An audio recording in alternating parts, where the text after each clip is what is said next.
You ever have that moment when you log into your favorite gacha game, look around, and realize there's absolutely nothing to do? Yeah, welcome to Wuthering Waves 2.7 and maybe even 2.8. The driest patches since probably the game's launch. And you know what? That's fine.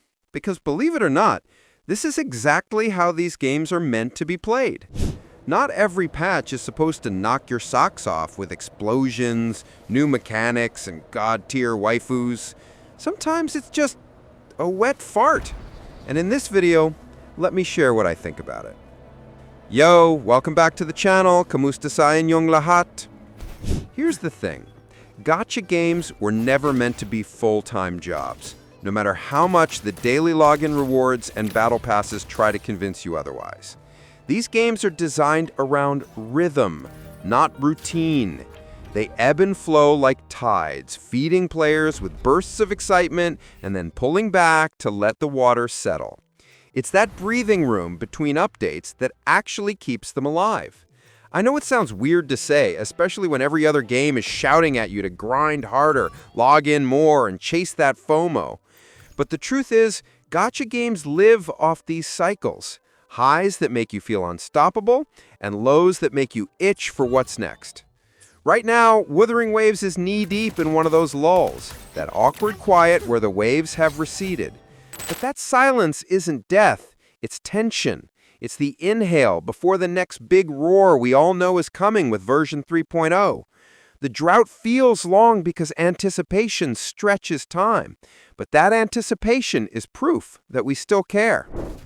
And speaking of which, get some edge to your 3.0 asteroid farming by getting a massive 24% discount with Loot Bar.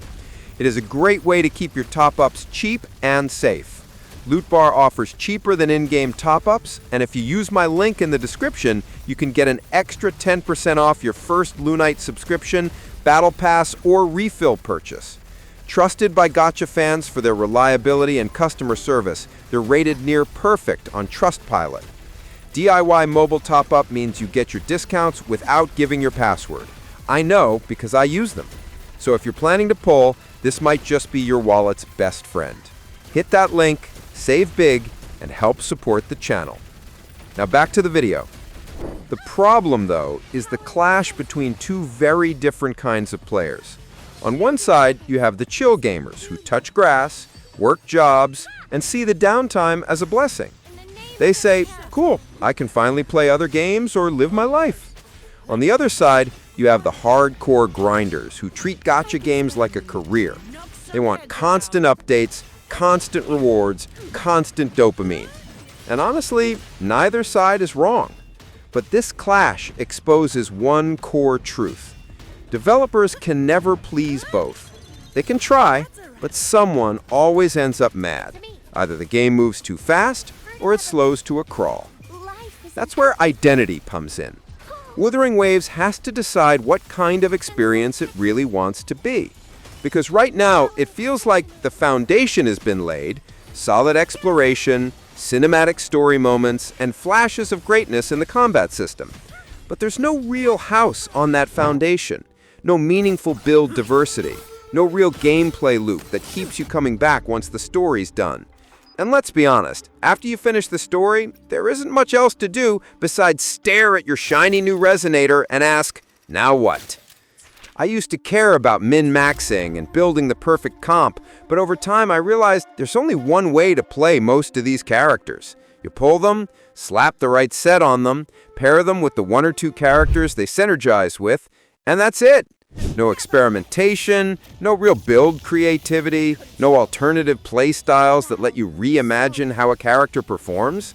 That's the biggest killer of long-term engagement. Because when every new Resonator feels like a 48-hour fling instead of a meaningful addition to your roster, you start wondering why you even pulled in the first place. And that's why so many players burn out. They expect Wuthering Waves to be a lifestyle game when it's really a seasonal one. It's a game you binge when the patch hits, enjoy the story, test the new character, and then step away until the next major update. And that's okay. That's how you keep the game fresh for yourself instead of grinding it into dust. You don't main a gacha game, you visit it. You experience it in bursts. I know it's easy to get frustrated, especially when you're staring down yet another content drought that feels like an eternity. You log in, check your daily quests, maybe burn a few echoes, and log back out, wondering if Kuro forgot about us entirely. But here's the thing. This isn't the end. It's just the calm before something massive. The devs aren't asleep at the wheel. They're gearing up for a major leap forward with version 3.0, and every ounce of their energy is going into making that next phase unforgettable. What feels like silence right now is actually the sound of ambition building behind the scenes. This downtime isn't a failure. It's the setup for something meant to redefine the game. And let's be real, gaming right now is like a buffet that never ends. There are indie masterpieces popping up out of nowhere, major RPGs demanding your time, and MMOs constantly dropping new content. There has literally never been a better time to be a gamer. So if Wuthering Waves needs to take a breather, let it. Play something else. Explore new worlds. Recharge. The best part is that when Wuthering Waves returns with 3.0, you'll come back excited, not exhausted. Sometimes stepping away is exactly what makes returning feel fresh again. I'm not saying you have to abandon Wuthering Waves for other games entirely. What I'm saying is that while the developers are clearly in the kitchen cooking something massive for version 3.0, it might be the perfect opportunity to breathe a little, explore other worlds, and come back refreshed. By giving Kuro the time and space to pour their focus into building the next region, we're all setting ourselves up for something spectacular when it finally drops. Think of it like waiting for a fine meal. You don't rush the chef if you want it cooked to perfection, and when that feast is finally served, it's going to be a moment every die-hard fan will remember. I know I'm sounding harsh, but this isn't me dunking on the game. It's coming from a place of respect and realism. We need to be honest about what Wuthering Waves is and what it isn't. It's not a combat sandbox where you can freestyle like Devil May Cry, or a build theory rabbit hole like Path of Exile where you lose weeks fine-tuning numbers. It's a cinematic, emotionally driven gacha experience built around atmosphere, music, lore, and exploration, all held together by a combat system that complements, not defines the adventure. That's its identity, a journey through tone, art, and story, not a mechanical playground. And once you really see it for what it is, you stop being angry at it for not matching something it never claimed to be. You start appreciating it for the things it does beautifully.